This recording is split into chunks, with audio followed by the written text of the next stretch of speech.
Hi friends मु संजय सर्वप्रथम आपण मो यूट्यूब चैनल SRSTUDYPOINT रे स्वागत। देखो 2019 मसीह जो OSTT एप्लिकेशन फॉर्म अप्लाई पे आसीथिला तो तार लास्ट डेट 16 तारीख थिला। तो एथि निमंते बहुत सारा पिला एपर्यंत आवेदन करि पारि नाहंती जे पिला मानकर ओटीपी प्रॉब्लम रही दे जो स्पेसिफिक नंबर को आपण मानकर रजिस्ट्रेशन कला बेले ओटीपी आसु नाही। तो एथि निमंते बहुत सारा पिला अप्लाई करि पारि नाहंती तो किपर या को अप्लाई करिवे तो एथि निमंते कोन करिया पई पड़िबो ता सहित जो अप्लाई डेट आपण मानकर आउ बढ़िबो कि नाही तो डिटेल्स आपण मानक ए वीडियो माध्यम रे मु प्रोवाइड करबी। तो दयापूर्वक आपण माने वीडियो को शेष पर्यंत देखंतु, जमार भी स्किप करंतु नाही। ता सहित जदि आम चैनल में आपण मैंने फास्ट टाइम व्यू करूँ तो निश्चित आम चैनल को आपण मैंने सब्सक्राइब करूँ एवं पाखरे थिबा बेल आइकन को मध्य प्रेस कर दिंतु, कारण जहाँ भी एजुकेशनल अपडेट हो कि आपण मानकर ऑनलाइन कोचिंग हो तो आम चैनल माध्यम रे आमे प्रोवाइड करूँ। एवं वीडियो को अति मात्रा रे शेयर करूँ एवं गोटे गोटे लाइक निश्चित रखुँ। चलतु कौन रही एवं किपरि यह को आपण मैंने अप्लाई करेंगे तो अप्लाई करने डेट एक्सटेंशन हम कि नहीं देखिए।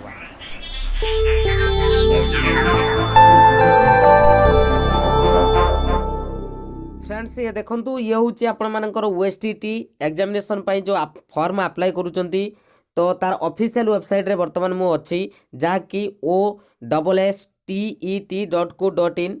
तो एठी आपण माने देखि परथुबे तो एठी आपण मानकु देइची देखि परथुबे लिखा जाइची क्लिक हियर टू लॉगिन।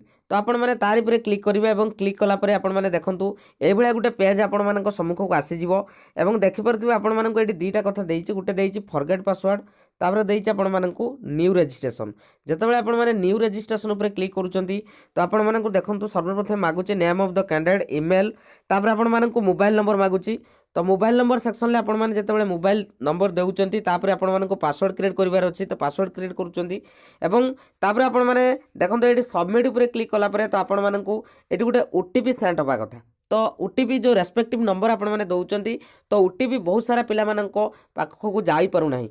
तो सर्वप्रथम मु कहि रखिबी जे ये होचे आपण मानकर बीएससी ओडिशा पक्षरु एक विराट बड़ भूल, कारण प्रत्येक क्षेत्र में आपण माने जानिथिबे जे ओटीटी हो किंबा अन्य जेकोसी भी एग्जामिनेशन हो आप होता तो आपण मैंने जानिथिबे किंतु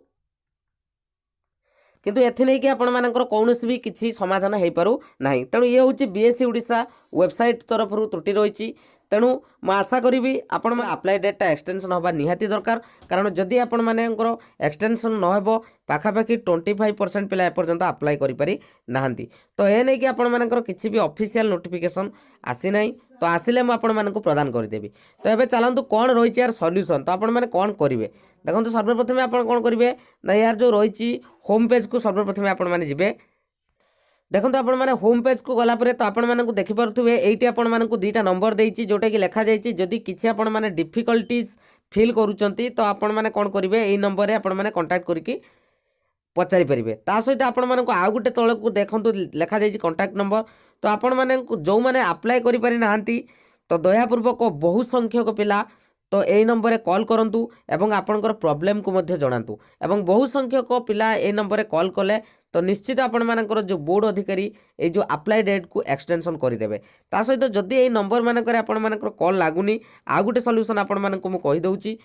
देखो आपण माने bscodisha.nic.in को आपण माने गला परे तो आपण मानक एठी गोटे कांटेक्ट अस देखंतो एठी गोटे कांटेक्ट अस ऑप्शन अछि आपण मानक पई। तो ए कांटेक्ट अस रे आपण माने कोन करिवे क्लिक करिवे तो कांटेक्ट अस रे क्लिक कला पर देखंतो एठी आपण मानक बहुत सारा नंबर मिल जिवो। तो आपण माने बार बार एको ट्राई करंतु तो निश्चित जेकोसी जी भी आपण मानकर फोन को रिसीव करेंगे तो आपणकर प्रॉब्लम को निश्चित जनातु जहाँ फल बोर्ड अधिकारी ये जो अप्लाई डेट को घुंचाई पारे। तो यही थी आपण मानक अपडेट जहाँकि मो चैनल माध्यम प्रोवाइड कली। तो OSTT एग्जामिनेशन जदि आपण मानक फ्री नोट्स आवश्यक होची तो निश्चित मते कमेंट सेक्शन में जनातु। ता सहित आमर डेली बेसिस रे आपण मानक क्लास मध्य चालू अछि तो दयापूर्वक चैनल को सब्सक्राइब कर रखंतु एवं आपण मानकर जो क्लास गुड़िकर वीडियो मध्य देखि परिबे। आज पय एतिक धन्यवाद।